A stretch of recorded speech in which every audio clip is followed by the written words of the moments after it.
Hey guys, this is Matt for Creative. Now today we're going to be taking a look at the first few days of usage with the iPhone SE. This is by far, it's like not the most modern piece of technology I have. I have really powerful cameras. I have a great phone that I'm recording on right now, which is the 11 Pro. It is definitely not the peak of technology, but whatever, the size, the cost of this, whatever it is, it makes it into this really smaller package that does everything that I want, that gives me a little bit more security taking this out into places like Manhattan, the park, running with it, just making sure that when I have this, I'm not taking things that cost thousands of dollars. So if you didn't know, the iPhone SE starts at $399 for 64 gigabytes. And that's a good amount of storage for most people. But if you're a content creator like myself, you're going to need something with a little bit more. So I've upgraded 2 tiers up to the 256 gigabyte version, and that goes for $549. There is one in between with 128 gigabytes that goes for $449. So what is it? $399, $449, and $549. And it is really something that I have loved. So what I've been doing is I got this phone, I did the first review, I did a comparison between the finish and feel between this and the iPhone 11 Pro, and I went to Central Park. I did my grocery shopping earlier, but I was just shooting on this because normally I do walkthroughs in the city because of what's happening outside. People want to see the city. I like showing them the city as well. And what it is I shoot on the DJI Osmo Pocket. I was like, I have this phone. This is optically stabilized on the back here. It shoots in 4K up to 60 frames per second, but I shot at 30 frames per second to get the extended, I believe, HDR, if that's what it's called. And I think it did a great job. I usually try to shoot for something that's a little bit wider.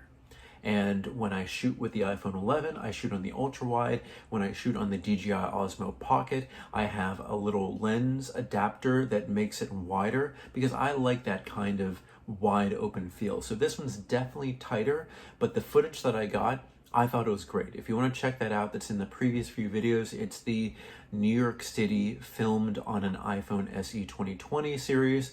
I think I made about maybe 3 or 4 videos. So those are out already or out coming very soon. But I think it's been great. I had a lot of people stop and ask me about the phone because at the beginning, I kept it in the case. I wanted to keep it safe, but I wanted to feel what this feels like in my hand. Just kind of like holding it like so. And I've had all of the models preceding this, including like the iPhone 6s, which is made of aluminum. It had these aluminum bands here, back's aluminum. I've had the iPhone 8, this is basically the same thing. Maybe I didn't have that phone long enough because that was the same year that the iPhone 10 came out. And with that, I think I got the iPhone 8 Plus, and then immediately when the 10 came out, I traded that one in, or I sold that one. So I didn't have a lot of time with that form factor. And also that was the plus. This one feels so small. It is smaller than the 11 Pro that I have here in terms of its footprint. Of course, the screen size is smaller here too, but it just feels small. It has a good weight to it. It feels premium. The cameras on the front and the back are great, except with the front-facing camera, the high dynamic range, the HDR, it didn't seem to apply all the time. When I was filming in Central Park, I had some light behind me in the sky, and it kind of blew it out until I tapped it on the screen, and then everything kind of leveled out. My face didn't get too dark, and the sky didn't get too blown out either. But it just is kind of what it... maybe it needs an update. Maybe it needs one software update to get that kind of all ready, because I don't remember the 11 Pro doing that for me.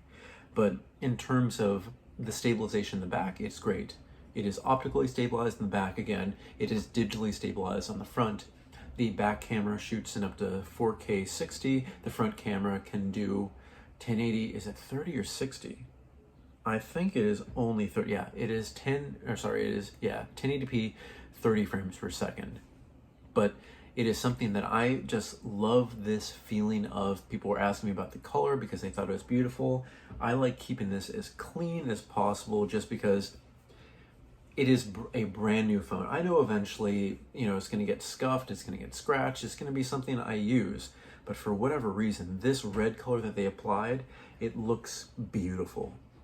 You can see the reflection.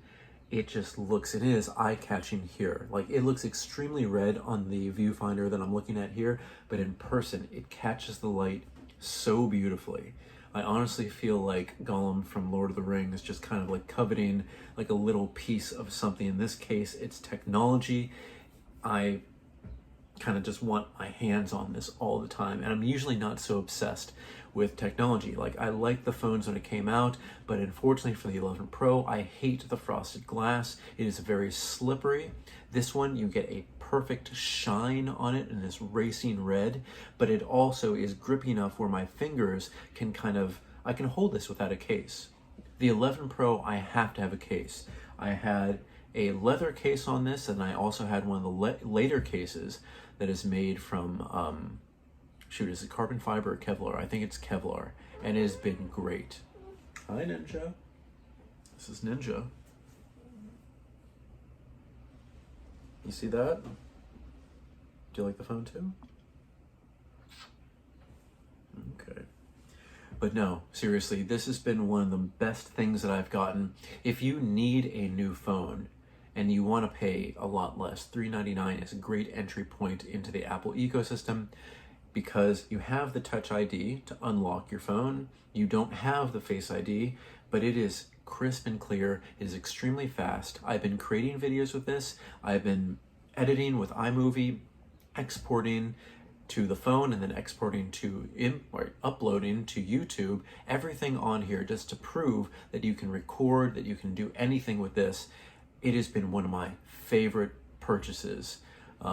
Again, I think I would be fine with the 64 gigabyte if I didn't create so many videos on these phones and also on the DJI Osmo Pocket, which shoots in 4K, and that eats up storage, and also my professional DSLR cameras and mirrorless cameras.